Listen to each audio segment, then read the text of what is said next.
do you want to continue, or do you want me to reiterate what we were saying? Uh, Reiterate what you were saying because we were there about Adam and Eve and Yeah, so on. Yeah. I'm saying that it is the closest we are to God is when we have an empty mind, when we don't have any distraction, because this is what I've absolutely discovered for myself through my trial and error, and it's the most wonderful and beautiful, and it seems like it's the most um, incredible thing to have discovered, because I'm probably going to be really struggling to find anyone that's going to have a confluence with me, because what I'm saying, when we reduce all of the confusion, when we go back to our original state, as in Adam and Eve, when we go back to the state of what the Tao Te Ching is speaking about, when we go back to the state of what the Buddhists are speaking about, the absolute meditation with no thoughts about anything else, then you're in the bliss, then you're in the Nirvana, then you can get Samadhi, then you can get all these wonderful things. In the Tao Te Ching, when you are not doing any activity at all, the least activity the better, you're closer to God. In the Kabbalah, when you're on the deepest of meditation, that's when you know God. All fucking roads lead to Rome, and God is in the depths of our consciousness. And if God isn't our consciousness, then our consciousness is the portal, like tuning into the radio station of God. That is what God is. And there's nobody that's going to be able to refute this on its logical premise, because this is what all these ancient religions and scriptures have been trying to get over to everybody. It's our intellect that has fucked us up. And it's the serpent that offered us the powers of reasoning. Because, like you said, yes, it is simple, but I like to think this and I like to think that. Exactly. That's what humans do. That's what consciousness does. And it's a beautiful thing in one respect, because it's consciousness growing and evolving. If we didn't do this thinking, we wouldn't have fucking rovers on Mars and, men apparently on the moon and all this sort of stuff. But because we've done that, we've killed God. Like Nietzsche said, we've killed God. Yeah. And that's Sorry, I've got done very through inflamed there. I'm reasoning. passionate Yeah. about this stuff. Yeah. I understand that, and I am too. If I weren't, then I wouldn't put so much time into thinking about all Exactly. those stuff. Yeah. Uh, yeah, and that's also why Nietzsche thought that there was no one shouldn't delve in those kind of stuff in a way. What religion? Yeah, because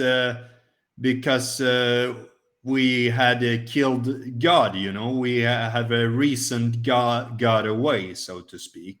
Well, because what had we done, as far as what Nietzsche was speaking about, is that we have discovered other things, and all the things that we've discovered are greatly distracting, and they're taking us away from the premise of what we are as simple beings. When we're in the state of being simple, then we are close to nature. We're closer to each other. We actually talk to our neighbours. These days, how many of us actually talk to our neighbours, or we just, like ships in the night, we just come and go, and we don't even know, anything more about them than probably their names, and we don't want to, because it's too close, and we don't want to be close. We want to be detached. We want to be insular. And that's the whole thing about it. We've been hijacked by the satanic facets of human consciousness, which is distraction and overthinking and thought pollution. Yeah, distraction, splitting into certain branches here and there, and so on. Yeah, and also that we could look at also like things like astronomy and astrology was in the past one and the same, but it was split into two brackets instead.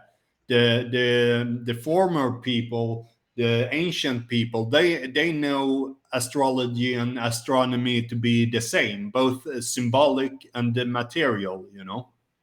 So, and that has been with many different things like that. It's the mind has been split up, and there's has become specialization in that matter, and so on and so forth. While everything is interconnected, we have just split it off and said, no, that's a different thing, and that's a different thing, but it's the one and the same, really. Exactly. Now, what you've just described there, Andre, is what is described in the parable of the Tower of Babel. When the people of Babel were building this tower with the intention to become high like God, they were getting too above themselves. They were learning too much. And they thought with their wisdom that they were almost as high as God. And so that's the metaphor of it. And then God said to them, well, because of your audacity, I will now ensure that every single one of you speaks a different language. And so you no longer can communicate in this level. You can no longer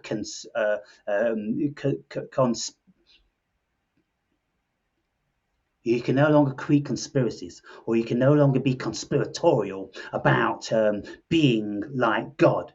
And so therefore he scattered everybody, so they were back to the mundane again.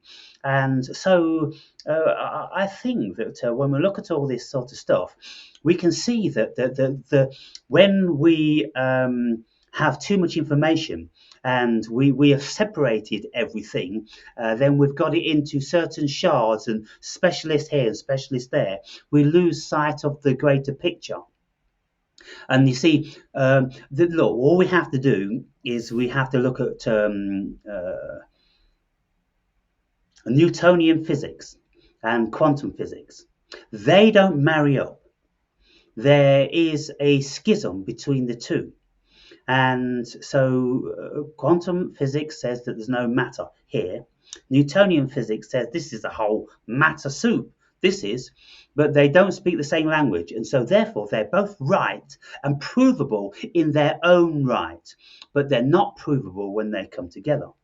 And so, that is, a real paradox, because it seems that one of those is going to have to go, because there's not room for two, Andre. If we only have the one, like God wants us to have, we only have one. God created everything, and you are the children of God. That's it. If you start trying to build the Tower of Babel and start trying to compromise me and see where all the information of God lies, then that's where there's going to be trouble. And so when we look then at science and biology and physics and math and all the different sections, they're no longer communicating with each other. And this is one of the greatest endeavors of people like Deepak Chopra and certain people from the Buddhist fraternity. They are trying to get together conferences. There's a program called the science of now, or science of non-duality. Science and non-duality, trying to bring people from all walks of life together to look at this thing and go, look, it's all one. Somehow, some way, it's all one. And by splitting up all the pie, all you've got is pieces of fucking pie. You don't have the whole pie. So we've got to come back together, and then we've got to work out, what this thing is. And we need all the tools, to be able to do that. But you see, I think then if we continue to do that, then maybe we'll end up like we are now in the scientific realm, because the height of science takes into consideration all human knowledge, and then what is it doing? It's trying to create God, yeah. Yeah, exactly. It seems like again it's trying to create the Tower of Babel. And what is happening in the interim? We are all becoming separate, and we're all speaking a different language because none of us are speaking along the same trajectory as the next man. And this is why I'm like, oh, for God's sake, on my channel, because everyone's like, oh, I believe this and I believe that and I know this and you think you know that. But it's kind of like because we're all reading from different song sheets. We've got to Yeah. come back. And it's going further and further towards that path of separation, and people want to be by themselves. They really want to get into the darkness of the womb and death again.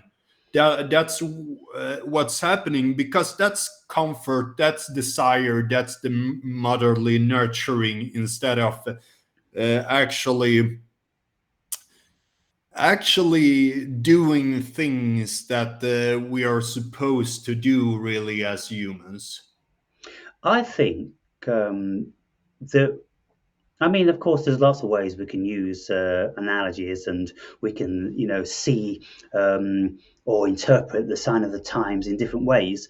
But if what happens to human psyche is what I think is going to happen, by the time we have been maneuvered and cultivated uh, to such a degree whereby we no longer even communicate with our family members because we're no longer interested in what our family members or friends have to say. We're listening to the voice that's coming out of the big speaker.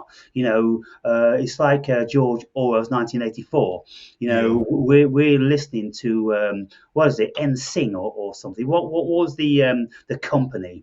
Insor or but Can't remember the company actually, but yeah, one yeah. one voice coming out the screen, and anything other than that is not respected, not listened to. Well, Yeah, it's his face, Goldberg's face, talking to the public. So yeah, and yeah. so by the time we lose all of our individualism, we lose all of our spirit, and we have our brains overtaken via this AI knowledge, which is constantly feeding us. I think what I hope, at least, this is what will happen, is that the human psyche will be fried. And then when it's fried, it has the greatest of traumas, and it falls back down into the humble beginnings, and then it has to build itself up from those beginnings. It's like a spiritual awakening, because the human psyche needs to be fried at this moment in time before it goes back to basics, before it goes back to ground zero, and then realizes that they got it all wrong. They were following the wrong gods. Yeah, and there we interview the symbolism as well, because when that is there, we're following the different desires, or one should be very precautious about using we, because we're, to some extent, we're all following desires, but following the desires is also following certain symbolism. You can just take McDonald's for an example. I think you're not only consuming bad food, you're also consuming symbolism, and that goes for media. It goes for everything, and I I think that is something important to keep in mind as well, because because all this kind of stuff becomes very pervasive. It becomes right in your face all the time, and also the technology and so on, where they put on those goggles. So all of a sudden, those goggles is not here anymore, but they are right side in your head, and all of a sudden you're not a human being at all anymore, because everything that was a human is replaced. So the question is really there: can a human spirit be within a technological um, coding, so to speak? Yes. Can human spirit survive the infiltration of the artificial intelligence? Because the AI wants to become our brains, our minds, our conscience, even our consciousness. It wants to do all the thinking. And so it's kind of like, wow. I mean, doesn't that sound like evil is at the root of that? Because if this hive mind technology wants to rule over the whole world and have us subservient to it, and it's not even a corporeal living thing, it's just data, it's information, then it seems to me like this is an alien. It is in actual fact an alien who's come and hijacked the world and is endeavoring to spread like a virus and supersede our own consciousness. And it's doing it at a rapid rate. And when we get to the situation like George Orwell's 1984 or Aldous Huxley's Brave New World, then we can see that the people were no longer thinking for themselves, and Yes. they were just automaton, which was serving AI because they would keep alive the ones that they needed, and any that they didn't need, then there's no point in keeping them alive. And so the ones that can continue to put computer chips together and build bigger ones and more powerful, we're imprisoning ourselves. The AI is using humanity to imprison itself and ultimately bring ourselves to our own demise. Yeah. It it's governing through pain and pleasure, so to speak. Yeah. Well, Also, because there's the desire, which is pleasure, then there's the pain, which is if you don't do this, you can't do that, and so on and so forth. yeah, I mean, well, there was a psychologist of the 50s called Skinner, and he was doing all these operant um, um, experiments on rats and pigeons, Yeah. and it was all about pain and pleasure, electric shocks, or like cocaine or something like that. And so we've become very Skinnerian in our being manipulated by pain and pleasure. That's what it's all amounted to, because we've been hijacked. But what I realized very recently is that by intellectualizing God, I could never find it. By letting all that go, by relinquishing it, and then feeling what I knew from my intuition and from my visory and from my heart, then that's when I had the intuitive connection, which was then very similar to the connection on shrooms or DMT, or other paranormal, supernatural experiences that I've had. They were premised from my knowledge, but they weren't operating entirely from the knowledge. It's kind of like how to say. Um, The knowledge put me in the ballpark to find the essence.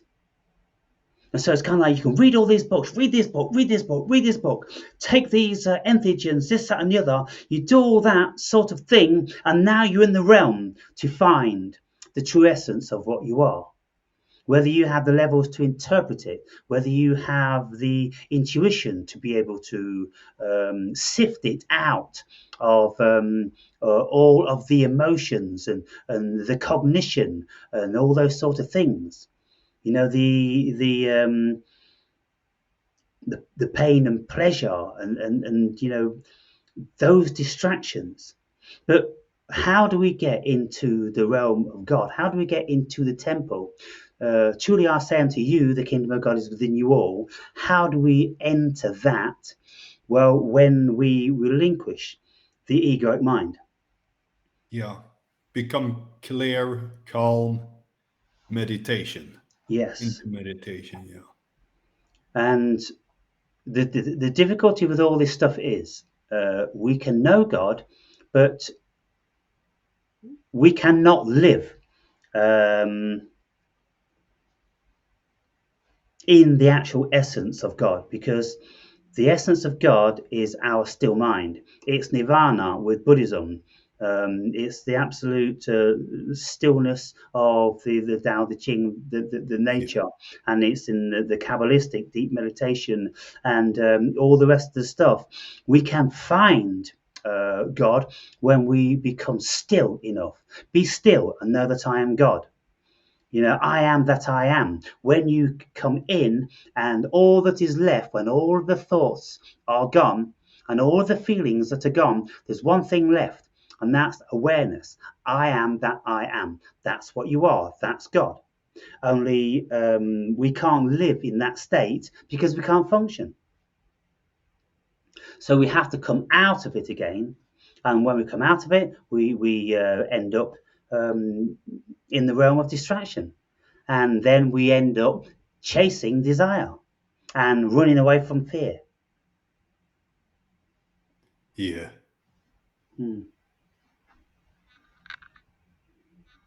So what would you say, we'll wrap this up because we're up now to 1 hour and 35. We'll wrap it up in 5-10 minutes. How would you conclude, if at all you've thought about it, what God is to you?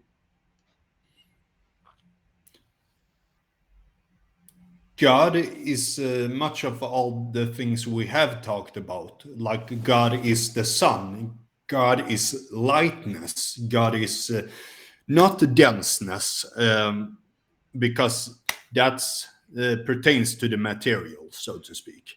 So God is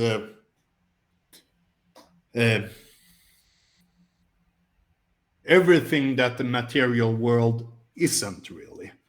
But yeah.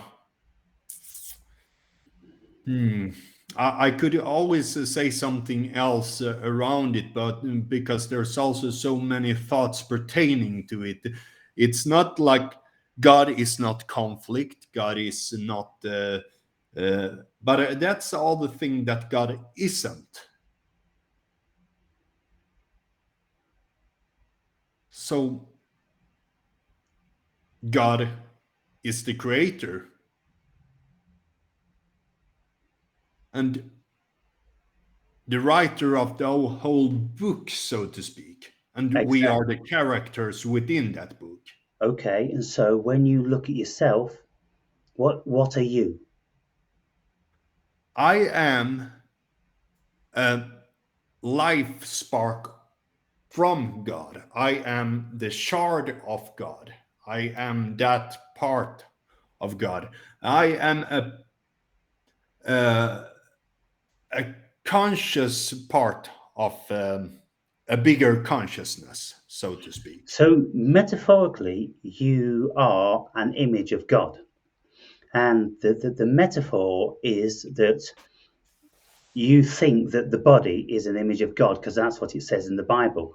But they are taking that as literally when it's a metaphor. What I consider I am as God, having travelled this path now. I look at the attributes of God. God is a creator. God is vast. Um, God is conscious. So I look at myself and I go, well, I'm also a creator. My consciousness creates this whole world as far as I'm concerned. Every single thing I look at, I feel, touch, experience, my consciousness is creating. So therefore, I am a mini version of God in that if I said, let there be pink walls, then I could create pink walls. If I said, let there be nothingness, then I could remove everything from my apartment and I can have some sort of semblance of nothingness. So therefore, I am in actual fact made in God's image and I can do much of what God can do en masse. The only difference is God's doing it on seemingly a larger scale. We're doing it on a smaller scale. So therefore, then, if we, retain a level of humbleness, then we can say, well, we're mini gods. And even Jesus says, all that I do, you can do more. Now, Jesus was God. Apparently, not only was he a son of God, but paradoxically, he was God, incarnated in the human form as Jesus, but was God. And so, when he reputedly have said, "All what I can do, you can do," well, he's speaking from a conscious perspective. All the things I can think about, you can think about them too. And so, if you want to create this and create that, you can. If you want to enter into your temple, then you can. Yeah, when I then see, okay, if God, Jesus is Son of God, he's a Son of God, but with the Father, he's doing, so to speak. So it's not without the Father. He do it with the Father. I and the So Father are one. yeah, that's another part, yeah, because that always becomes so paradoxical in a way that I always want to think about it another way, because he actually does nothing without his father, and wouldn't it be why would God put himself on a cross? That is also another thing, like becomes kind of weird in the thought process as well, Yeah. but that's also intellectualizing it, Yeah, well, you see, I mean, the whole thing about the cross was all symbolic. Yeah. Don't get caught into the trap of thinking that Jesus and God and human beings are real. If you come back to spirit having a dream, then all the things that are going on, they're just facets of the dream. And so, if I said to you, "What did you dream last night, Andre?" and you say, "Oh, I was a medieval knight and I was fighting, the Muslims, in the crusade and this, that, and the other," and I go, "Cool, sounds like you proper worked up a sweat." "Oh yeah, I did." But then when you woke up, you realised that in actual fact, none of that was going on outside of your imagination. So, I pull from so many facets and so many realms. This is why I've concluded what I've concluded. Because look, if we want grounding here, if people say to me, "You're talking nonsense," I'll go, "Well, do you think this is real, physical?" "Well, of course it is." Then I'll point them into the direction of quantum physicists who, for over 100 years, all over the world, come to the same conclusion that there is no physical matter.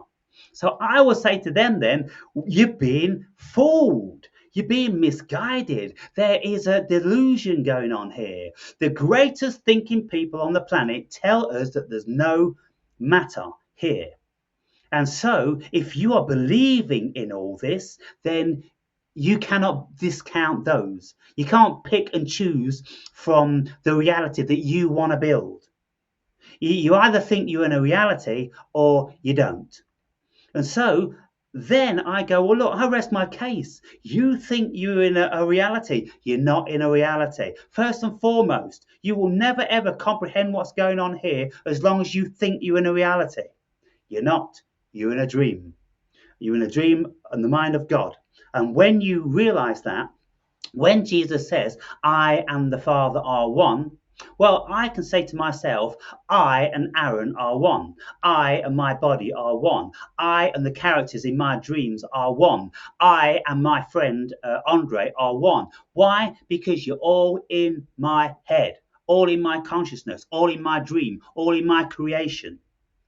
And so when we looked at it like that, then it's kind of like, oh, I get it. God is just an idea. Human's just an idea. Andre's an idea. Aaron's an idea. Microphones,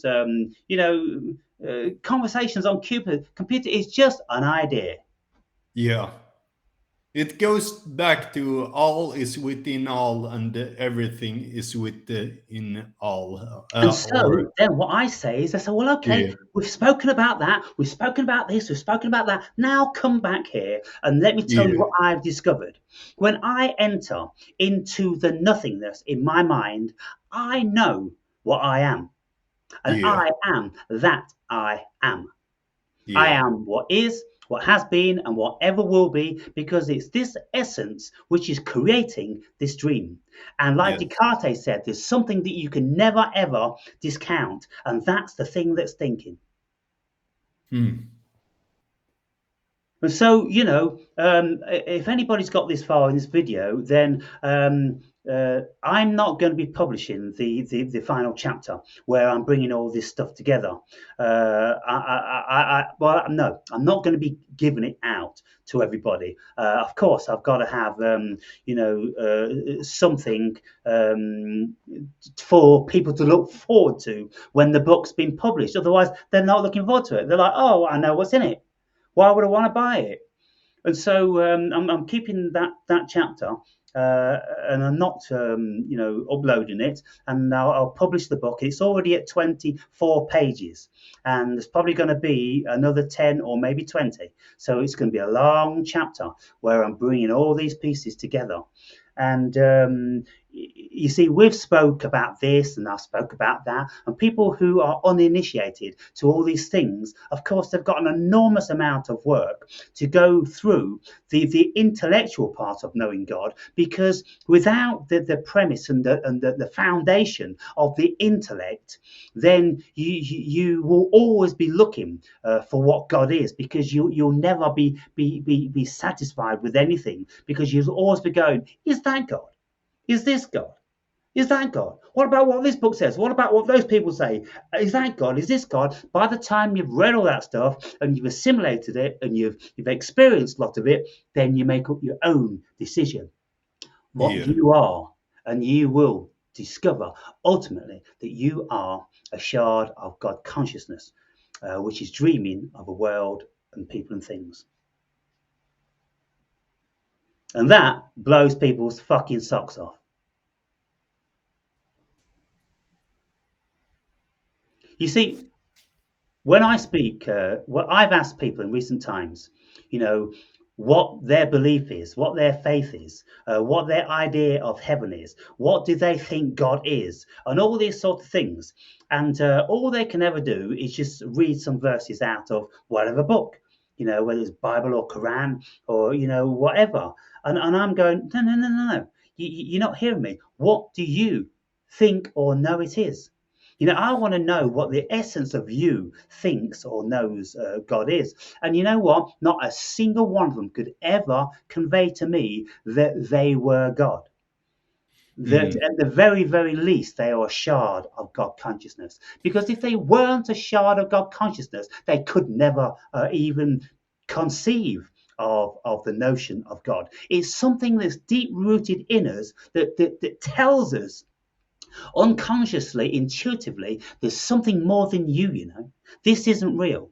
And when you start to look for that essence, you come back. All roads lead to Rome. You come back to the essence, what is looking for you. And what is looking for you is you. Yeah, experience is the important part, because, but uh, most people will not go that route, because they uh,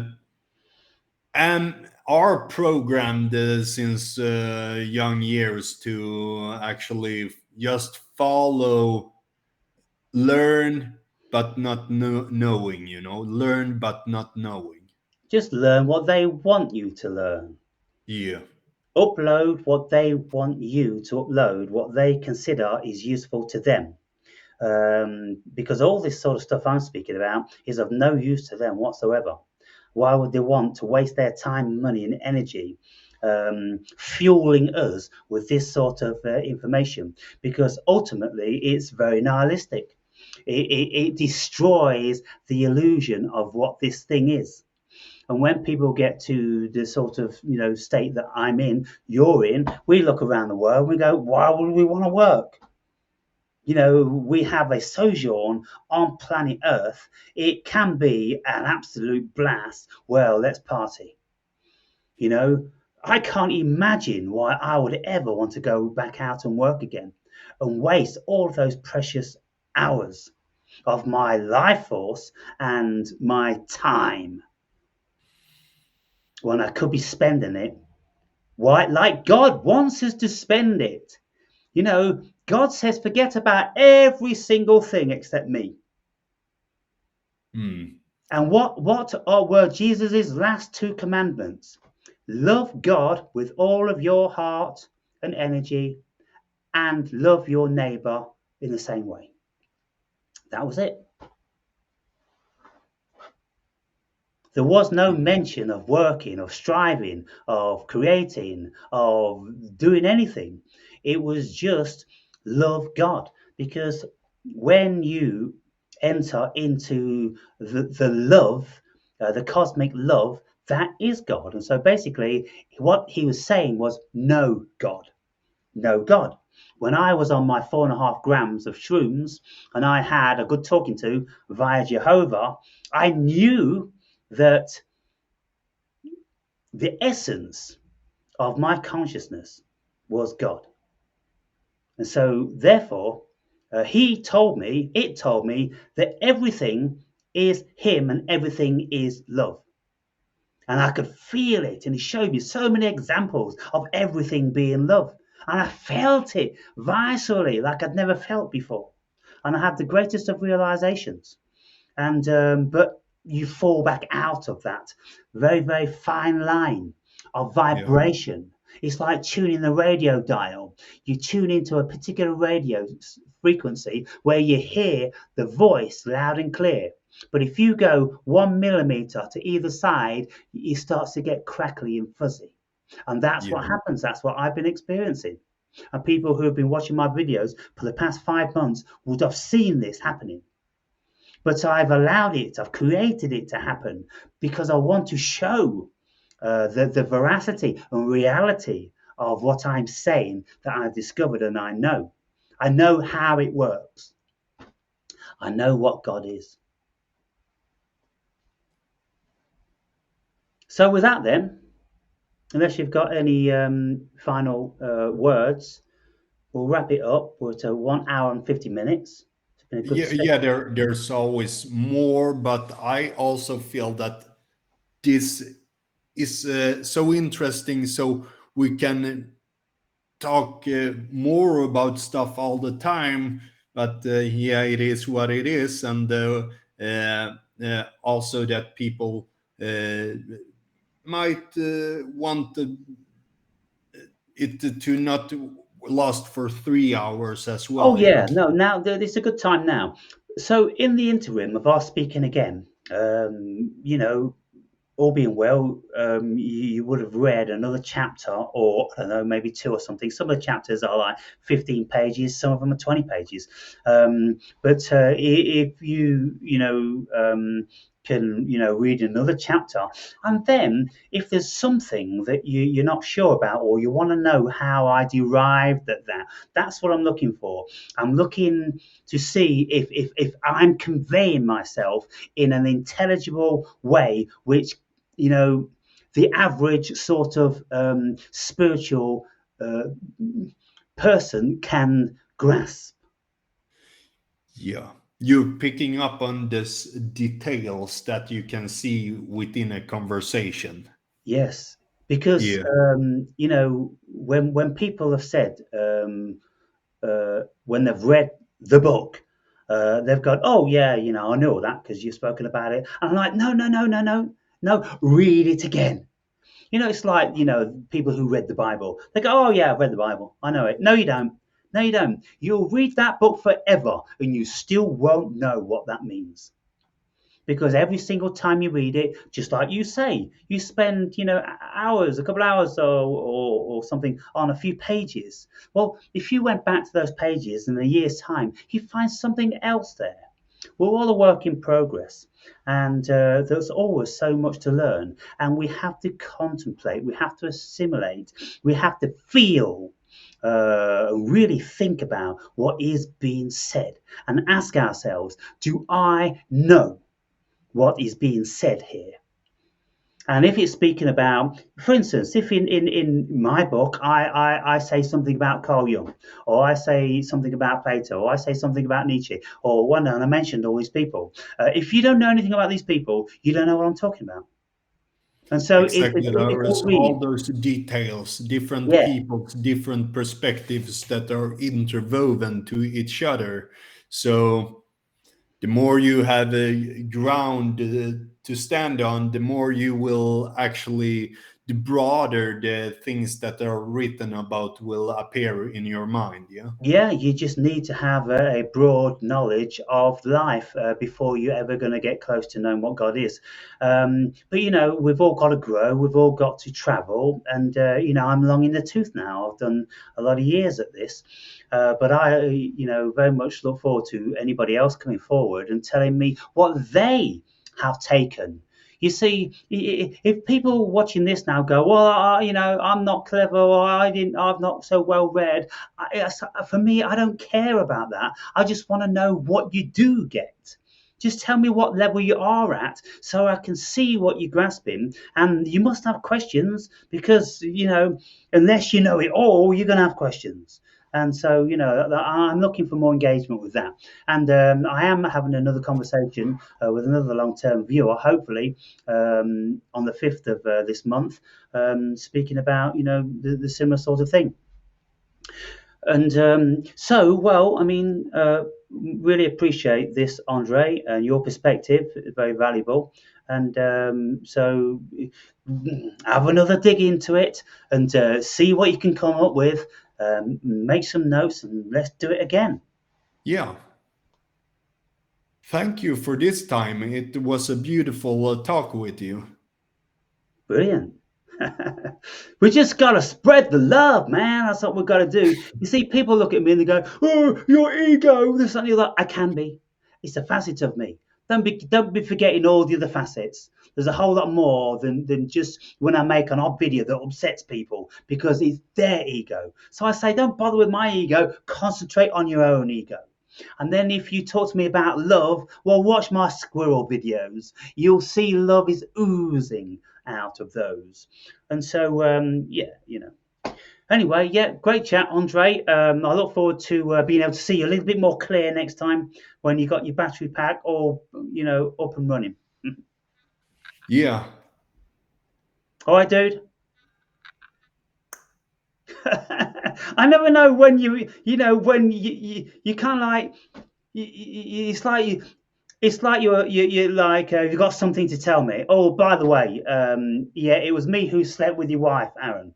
It's kind of you've always got something.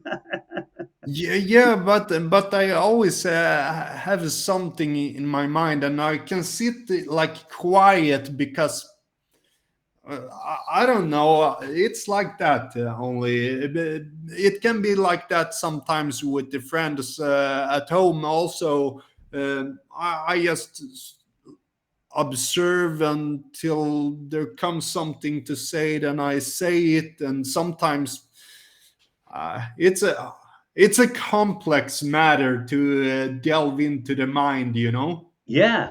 Well, for me, when I look at you and when I'm building it all up and we're evidently getting to a crescendo and this is where the video is going to end, it's kind of like you're Yeah. like, you're on the tip of wanting to say something really profound. And you're looking at me like this. And I'm like, well, we're too late now. You have to Yeah. save me for next Yeah. time. Yeah, I think we go with it next time. It's Yeah. like an unknowable force behind me or above me that are like just communicating like an energy flow like this. But sometimes it's just like a clarity of mind that is there, you know. Yeah. Um, I myself try to comprehend myself at times, you know, because I know that there is some peculiarities with me at certain points and so on, and I don't uh, like try to polish over that peculiarity. It's just there, you know. Yeah, well, we got to look at our idiosyncrasies and these certain quirky things about our personality. Because if we don't look at them, then we don't, we won't progress on them, or we won't be able to channel them or nurture them. They're just like these spirits which are working through us, which we've got no relationship with. They're just working through us. It's kind of like, who the fuck are you? Who the fuck are you? So we have to look at these. It's like our shadows and our alter personalities and all these things, which I'm more speaking about. Yeah. Anyway, that's a whole new story. So I'll see you next time, Andre. Have a great week in the interim, and keep it real. You too. All right, dude. See you later. See you. Bye. Ciao. Ciao.